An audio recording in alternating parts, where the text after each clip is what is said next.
বিরোধী শিবিরের জাতীয় স্তরের সব কর্মসূচিতে প্রতিনিধি পাঠানোর সিদ্ধান্ত। কলকাতায় ২১শে জুলাইয়ের কর্মসূচিতে অবশিষ্ট সব শক্তি দিয়ে ঝাঁপাচ্ছে। আর এর মধ্যে দিল্লিতে সাংসদ এবং সংশ্লিষ্ট যাবতীয় কর্মসূচিতে সৌগত রায় এবং সাগরী একবার ঘোষকে নির্দেশ দিয়েছে মমতা বন্দ্যোপাধ্যায় সমস্ত কর্মসূচি। বাঁচার জন্য তাকে চেষ্টা করতে হবে, কি করবে? আর তো জায়গা নেই।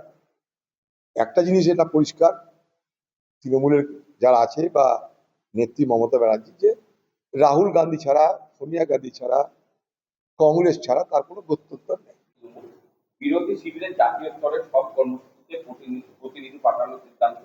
কলকাতায় ২১শে জুলাইয়ের কর্মসূচিতে অবশিষ্ট সব শক্তি দিয়ে ঝাঁপাচ্ছে। আর এর মধ্যে দিল্লিতে সাংসদ এবং সংশ্লিষ্ট যাবতীয় কর্মসূচিতে সৌগত রায় এবং সাগরী একবার ঘোষকে নির্দেশ দিয়েছে মমতা বন্দ্যোপাধ্যায় সমস্ত কর্মসূচি। বাঁচার জন্য তাকে চেষ্টা করতে হবে, কি করবে? আর তো জায়গা নেই।